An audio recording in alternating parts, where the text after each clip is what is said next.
जय शिवराय, जय भीम, जय लवजी। आपले महायुतीचं सरकार कसं चालले हे तुम्ही विचार करा।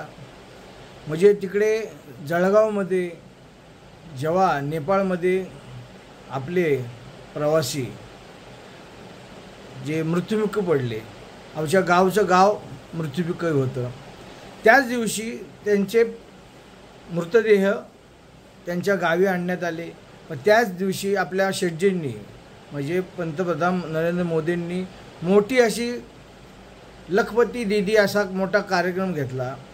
पण त्यांना असं वाटलं नाही की ते गावात जावं, त्या गावातल्या लोकांना आपण थोडं त्याला आश्वासित करावं, त्यांना धीर द्यावा की घाबरू नका, आम्ही तुमच्या पाठीशी आहे, सरकार तुमच्या पाठीशी आहे, असं त्यांना वाटलं नाही। चलो ठीक आहे, तो त्यांचा प्रश्न झाला। त्याच्यानंतर कालचा प्रकार घडला। महाराष्ट्राचे आराध्य दैवत छत्रपती शिवाजी महाराजांचा अश्वारूढ पुतळा हा ढासळला। त्याच्या ज्या एकनाथ शिंदेंनी आज सगळ्यात राजकारण केलं, म्हणजे नगरपालिका ते मुख्यमंत्री पदापर्यंत जे गेले ते फक्त आणि फक्त छत्रपती शिवाजी महाराजांची जे म्हणूनच केला। पण त्यांनी वक्तव्य काय केलं की नाही 50 किलो वादळ आलं म्हणून ते पडले वगैरे वगैरे।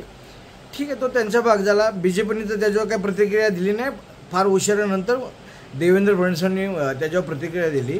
पण आता मी सकाळ माध्यमांमध्ये प्रचार माध्यमांमध्ये बघत होतो की मंत्रालयामध्ये सर्व मंत्र्यांसाठी नवीन टेंडर निघालेले आहे। आणि ते टेंडर कशासाठी? रंगरंगोटी, त्यांचं पेंटिंग वगैरे यासाठी। आणि जे नूतनीकरण काही महिन्यांपूर्वीच झालं त्याच्यावर आता महाराष्ट्र शासन हे 2 महिन्यांनी आता हे ढासळणार नाही, हे बरखास्त होणार आहे, कारण त्यांचा कार्यकाळ संपत आलेला आहे।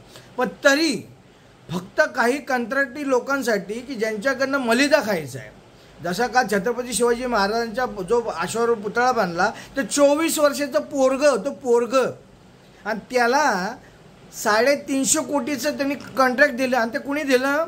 माननीय मुख्यमंत्री एकनाथ शिंदेंच्या मुलांनी, म्हणजे डॉक्टर श्रीकांत शिंदेंच्या मित्राला ते देण्यात आलं की त्याला कुठला अनुभव नाही काय नाही, पण त्याला एवढं मोठं कॉन्ट्रॅक्ट दिलं। आता त्याच्यानंतर त्यांनी काय घाट घातला आहे की मंत्रालयामध्ये त्यांची घरं, त्यांची कार्यालय ही परत नूतनीकरण करायची। ते त्यांनी दाखवलं की बाबा आत्रामच्या कार्यालयामध्ये सगळं सुखसुखित व्यवस्थित, पण त्याचं पुन्हा टेंडर काढलेलं आहे, अजितदादा पवारांचं काढलेलं आहे, सुधीर मुनगंटीवारांचं काढलेलं आहे। म्हणजे या सगळ्या लोकांना फक्त मलिदा खायचं आहे।